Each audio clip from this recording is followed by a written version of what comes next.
ایک وقت کی بات ہے کہ ایک آدمی تھا جس کو اپنی زندگی کا ایک مشکل ترین فیصلہ کرنا تھا کہ یا تو وہ اپنی آگے پڑھائی پڑھے گا یا اپنے والد کی بات مان کر نوکری کرے گا۔ اس نے نوکری چوز کی۔ اس کو پہلی نوکری کلرک کی ملی جس سے اس کا بمشکل گزارا ہوتا تھا اور وہ اپنی فیملی کو ایک نارمل سٹینڈرڈ بھی مہیا نہ کر پاتا تھا، یہاں تک کہ اس کے پاس ایمرجنسی میں دوا اور رکشہ کے کرائے تک کے پیسے نہ ہوتے تھے۔ لیکن اس نے کبھی خوابوں کا پیچھا نہ چھوڑا، اس نے کبھی ہار نہ مانی۔ آخرکار اس کو ایک چھوٹا سا ٹھیکہ ملا جو کہ تھا 1500 روپے کا۔ لیکن حیرت کی بات یہ ہے کہ جیسے ہی وہ اپنے خوابوں کے نزدیک پہنچنے والا تھا، اس کو ایک بار پھر سے اپنی زندگی کا مشکل ترین فیصلہ کرنا تھا کہ یا تو اب وہ اس طرح کے چھوٹے ٹھیکے لے گا اور اپنی فیملی کا گزر بسر کرے گا، یا پھر اب وہ مزید رسک لے گا اور بڑے ٹھیکے حاصل کرنے کی کوشش کرے گا۔ اس نے بڑا رسک لینے کا فیصلہ کیا۔ آخرکار وہ بحریہ سٹی سے منسلک ہو گیا جو کہ اس کا پہلا بڑا ٹھیکہ تھا، اور دیکھتے ہی دیکھتے بحریہ سٹی کے 50% شیئر کا مالک بن گیا۔ لیکن ایک بار پھر سے اس کو اپنی زندگی کا ایک مشکل ترین فیصلہ کرنا تھا، بحریہ سٹی سے بحریہ ٹاؤن کا مالک بننے کا۔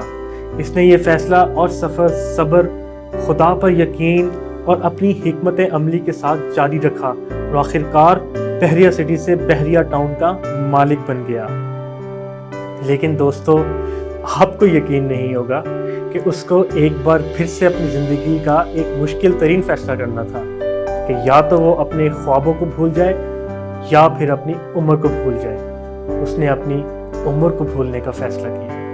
65 سال کی عمر میں وہ ریئل اسٹیٹ کا ایک بے تاج بادشاہ بن گیا جس کو آج ہم ملک ریاض کے نام سے جانتے ہیں، دا آنر آف بحریہ ٹاؤن۔ ملک ریاض نے بہت سارے ایوارڈز بھی جیتے ہیں۔ ملک ریاض حسین کی نیٹ ورتھ تقریباً 3000 ارب روپے ہے، جبکہ پاکستان کا کل بجٹ 5000 سے لے کے 6000 ارب روپے ہے۔ ملک ریاض حسین نے ملکی تاریخ کا سب سے بڑا جرمانہ جو کہ 470 ارب روپے ہیں ادا کیا، لیکن آج بھی وہ اپنے خوابوں کا پیچھا نہیں چھوڑتا۔ پورے ملک میں بحریہ ٹاؤن جیسے بے شمار پروجیکٹس کامیابی کے ساتھ لگا چکا ہے، ایسے پروجیکٹس جو کہ یورپ سٹینڈرڈ مہیا کرتے ہیں۔ کوئی فرق نہیں پڑتا کہ آپ کتنے جوان ہیں، کتنے بوڑھے ہیں، آپ اپنی فیملی کو ترجیح دیں یا اپنے خوابوں کو۔ اگر آپ کو کچھ حاصل کرنا ہے تو اس کا صحیح وقت یہی ہے۔ آج سے، ابھی سے فیصلہ کریں کہ آپ کو کیا کچھ حاصل کرنا ہے اور اس کے لیے آج سے ہی محنت شروع کریں۔